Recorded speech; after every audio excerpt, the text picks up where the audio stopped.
तो ये 9 नंबर इकलौता क्वेश्चन बचा था, तो इसको शुरू करते हैं। बोलता है कि 27 सॉलिड आयरन स्पेयर। देखो 27 को छोटे का छोटका छोटका छोटका छोटका छोटका करते 27 को जो है ना स्पेयर है, ठीक है। जिसको गला करके एक बड़ा स्पेयर बना जाता है। क्या बना जाता है? एक बड़ा स्पेयर बना जाता है, ठीक है।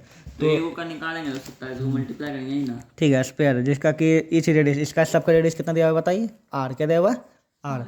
और जो बड़का स्पेयर जो बना इसका रेडियस तुमको दिया हुआ है आर डैश। क्या दिया हुआ है यहाँ पे? आर डैश, ठीक है। यहाँ पे हम बड़ी आर लेके चलेंगे, ठीक है, नहीं तो आर डैश से कन्फ्यूज हो जाते हैं, ठीक है। यहाँ पे ये दिया हुआ है, ओके। दोनों का बोलता है कि सरफेस एरिया, इसका ये जो छोटका है ना, छोटका मतलब ए होगा, सरफेस एरिया दिया हुआ है एस। क्या दिया हुआ है? एस। बड़का का सरफेस एरिया क्या दिया हुआ है? एस डैश, ठीक है। यहाँ पे कन्फ्यूज मत हो, सरफेस एरिया का भी छोड़ दो, मार दो गोली, ठीक है। यहाँ पे पहले रेडियस इसका दिया हुआ है, ये क्या है?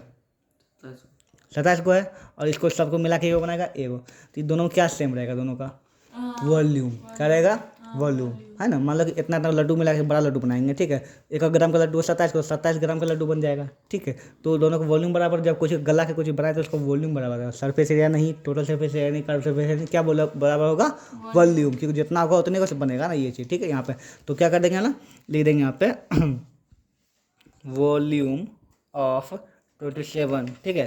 वॉल्यूम 27 स्मॉल क्या है? Spherical solid equal to volume of big या फिर न्यू, ठीक है, स्पेयर। ठीक है यहाँ पे, ठीक है। तो क्या हो जाएगा? 27 इंटू इसके क्या था? 4/3 पाई आर, इसका छोटी आर है ना, आर क्यू, ठीक है। और यहाँ हम निकाल देंगे क्या होता है इसका? 4/3 पाई, इसका आर तो आर डैश है ना, आर डैश का क्यू। क्या हो जाएगा? आर डैश का क्यू। यहाँ पे तुमको आर डैश का ही मान निकालना है यहाँ पे, ठीक है। तो देखो 4/3 कट जाएगा, ये पाई पाई कट जाएगा, तो आर डैश इक्वल टू कितना आ गया बताइए? 27 आर क्यू हो जाएगा। आर डैश इक्वल टू हो जाएगा तुमको 27 आर क्यू हो जाएगा। अब ये क्यू यहाँ जाएगा तो क्या रूट हो जाएगा ना, तो R dash equal to root 27 R cube. जबकि यहाँ पे क्यूब का रूट इधर गया है ना, तो 3 गुणों का बाहर निकलेगा, ठीक है। तो 27 का क्यूब कितना होता है? 3। कितना होता है? 3। और आर क्यू कितना हो जाएगा? आर। तो R cube R dash equal to कितना आ गया? Are 3R। कितना आ जाएगा? 3R। इतना समझ आ गया ना? आर डैश इक्वल कितना आ गया? 3R। अब एक काम करते हैं, चलो। ये तो पहला आंसर हो गया। पहला आंसर ये था कि आर डैश का मान निकल, क्या मानना? आर डैश का। क्या आ जाएगा बताइए? 3R।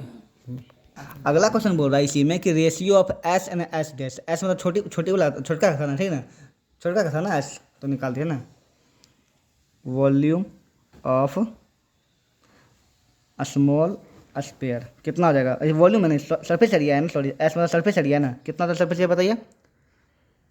Surface area 4 pi square, ठीक है। मतलब छोटका का निकाला स्मॉल का, ठीक है। तो 4 का 4, पाई का भी पाई छोड़ दो कटेगा उटे के बाद में, और आर को भी, आर तो आर था उसका ना, तो आर को भी आर छोड़ दो, यहीं छोड़ दो, कुछ मत करो, ठीक है। आप निकाला ना वॉल्यूम ऑफ बिग, कैसा बिग या फिर न्यू बोल दो ना, न्यू स्पेयर। क्या जगह बताए यहाँ पे? 4 पाई आर डैश का स्क्वायर। क्या जाएगा यहाँ पे? आर डैश का स्क्वायर। अब एक बात यहाँ करो, आर डैश के बराबर कितना के बराबर? आर डैश 3R के बराबर है ना, तो आर डैश के लगा बैठा सकते हैं 3R का स्क्वायर। आर डैश के बराबर 3R लिख सकते हैं ना। क्या जाएगा? तब 4 पाई 28 कितना 9R स्क्वायर हो जाएगा ना। 9 चौक 36 हो जाएगा, 36 पाई आर स्क्वायर हो गया। कोई दिक्कत, कन्फ्यूजन है क्या कुछ? हाँ वहाँ पे 4, यहाँ पे तो आर में डैश नहीं दिया, वहाँ पे आर में डैश क्यों दिया? क्योंकि ये बड़ा वाला है ना, बड़ा वाला का आर डैश है, छोटा वाला का आर का आर ए है। छोटा वाला का आर आर है, लेकिन बड़ा का आर डैश है, इसीलिए, ठीक है। ये बड़ी आर है, निकालने के बाद हाँ। उसके जब ये आर क्यू बैठा दिया, अब बस रेशियो निकालना है ना, ratio of S and S dash. तो एस ये है ना, क्या हो जाएगा? 4 पाई आर स्क्वायर, और एस डैश कितना है? 36 pi R square. Pi square cut जाएगा 1 9 1/9, ठीक है।